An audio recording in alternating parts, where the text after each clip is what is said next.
There are many clients, mga 1980s pa. They come here just to say hello. They said, the store is still there, but parang dumami yatang tao. Very thankful dito sa market, yung mga neighbors namin. So they've been patronizing our business for 40 years. The customers knows our products. Minsan better pa than us.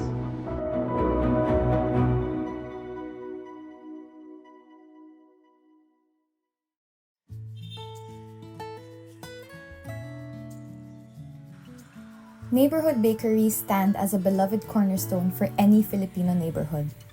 For decades, Bagong Pag-asa Bakery has been more than just a neighborhood bakery.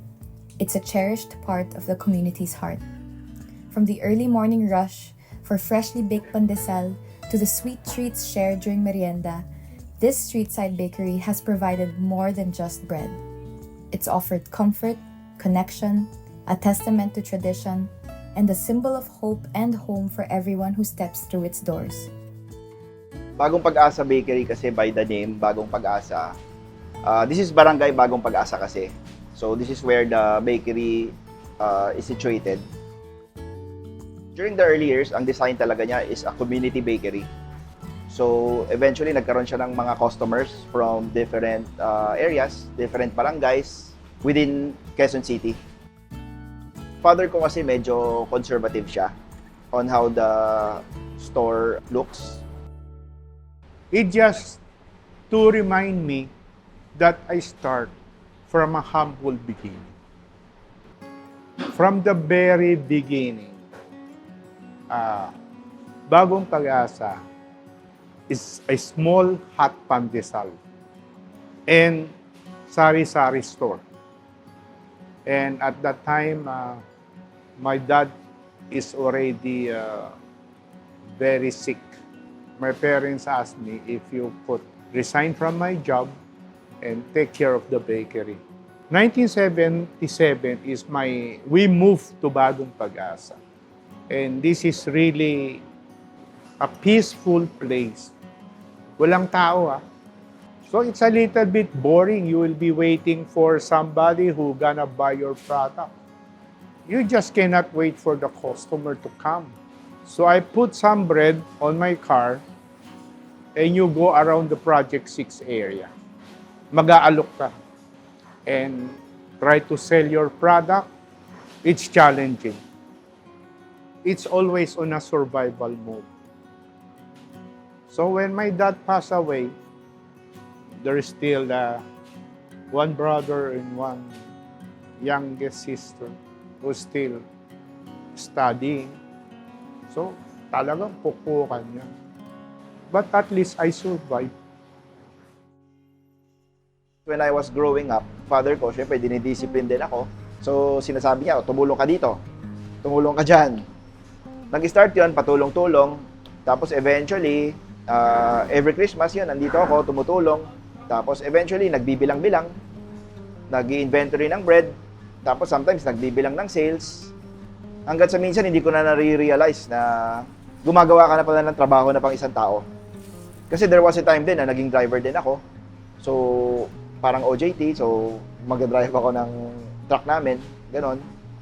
Hindi ko talaga nakikita rin na magiging part ako ng organization na to.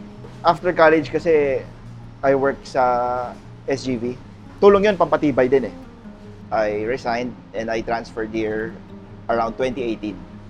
So here comes my son who told me, Pa, maybe I want to join you. No. This is something that is very hard.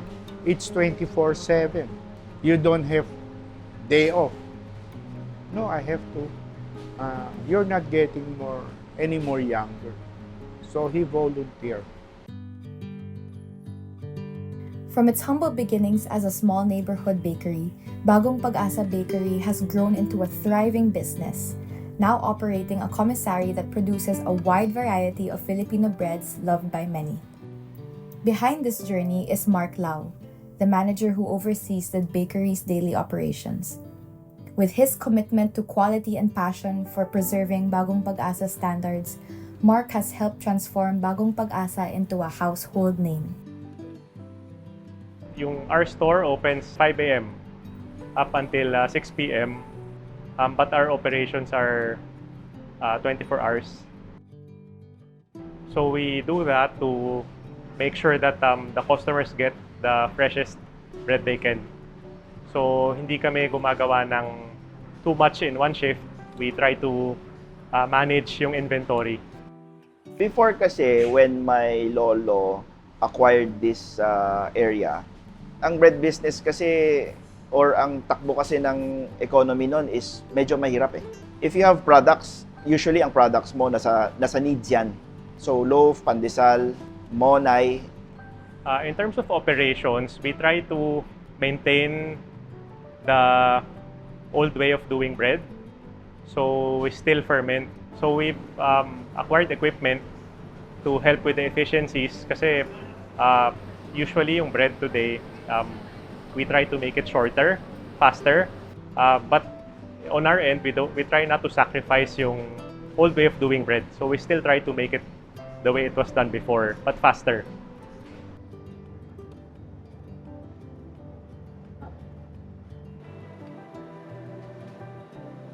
Yung father ko, eventually, nag-i-innovate din siya. Pandesal kasi has a shelf life of 1 day. Maganda na if 2 days. Kasi ang hot pandesal, yung challenges niya would be keeping it hot. So ang pandelito, that was our answer to the hot pandesal. Hindi siya yung lulutuin mainit, siniserve. So it's already packed. And pag uwi mo sa bahay, you can heat it sa pan mo or sa toaster. It would last up until the end of the shelf life. So if it's 8 days, up until the 8th day, it will be soft. Yun yung core na product namin na highest volume. Ayan, inaalagaan namin yun, yung quality niyan. As we grow to now, ngayon, to present, lumalaki talaga yung market mo for the wants eh. People are buying things that would make them feel good, feel happy. So we also have to develop products going to that direction. The best-selling items in Itgo places is the ubi mada. Nobody has it before when we first introduce it. If there's one product na constantly kinakain ko pa rin up to today, and that would be ube mada. Yung ube mada, it's an ensaymada with the ubi filling inside. Meron siyang margarine and meron siyang sugar. So it's a very simple product, and yet pag kinakain mo siya, parang it makes you feel happy. Siguro dahil matamis siya.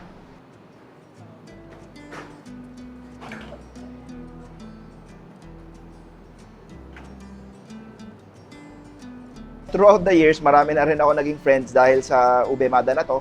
One of my favorite products din siya. So if may bibigyan ako ng friends or may bibigyan ako, I want to build a relationship, ube mada is a good way to start. So ube mada kasi malaki yan eh. So hinahati-hati namin sa school yan. Marami kami nag-share dyan. Kasi mahirap din ubusin isang piraso eh.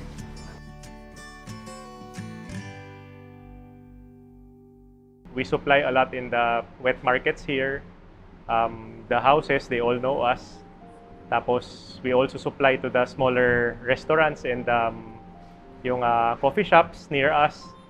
Tapos, yung mga products namin, nagkakaroon din kami ng mga long shelf life na products. So, pag long shelf life yung products mo, it can go anywhere. We have the store, so we have the retail there.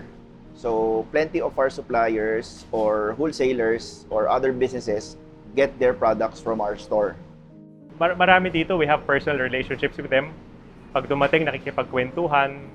And we try to maintain yung quality. And usually, ang mga anak na nga yung customers namin eh. Second generation, third generation.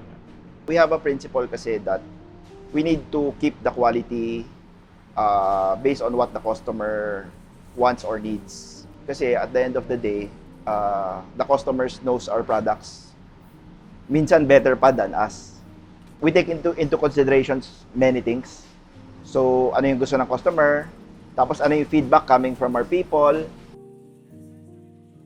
Very thankful dito sa market. yung mga neighbors namin. So they've been patronizing our business for 40 years. So we try to listen. We're not perfect. So pag may complaint, may issues, we try to make them happy. We fix the problem. So let's say nung pandemic, nagkakaubusan ng products, pumipila yung mga tao to resell. But ang ginawa namin, nag-ration kami kasi yung mga neighbors namin hindi na makabili.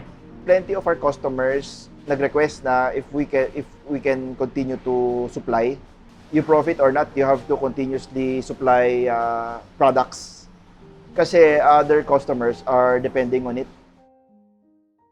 Through the years of growth and change, one thing has remained constant at Bagong Pag-asa Bakery: the unmistakable taste of their baked goods.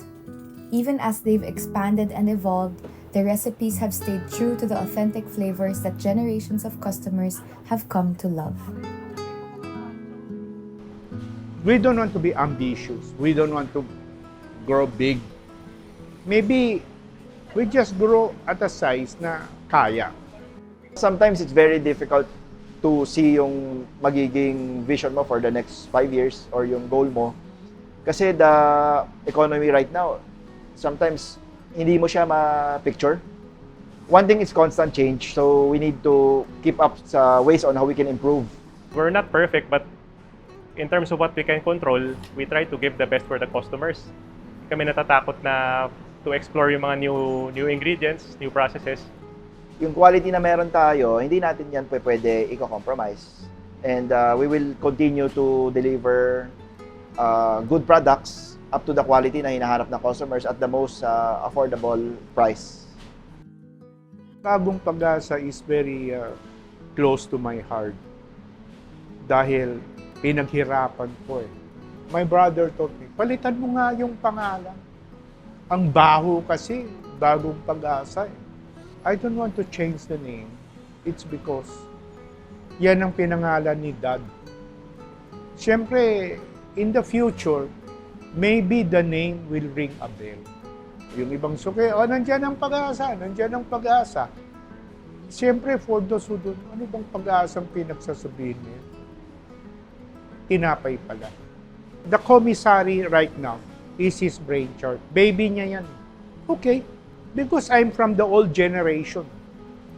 The new generation, iba rin ang thinking niya. Lalo na at their age, they are very aggressive. If you bring it to the next level, maybe that's your challenge. Because the level 1, may ugat ka na eh. So my job is already partially or done na. Diba? So nasa next level na kayo. Pass it on to the next generation. Grit is very important. And another thing, I tell myself, failure is not an option. You have to make it good.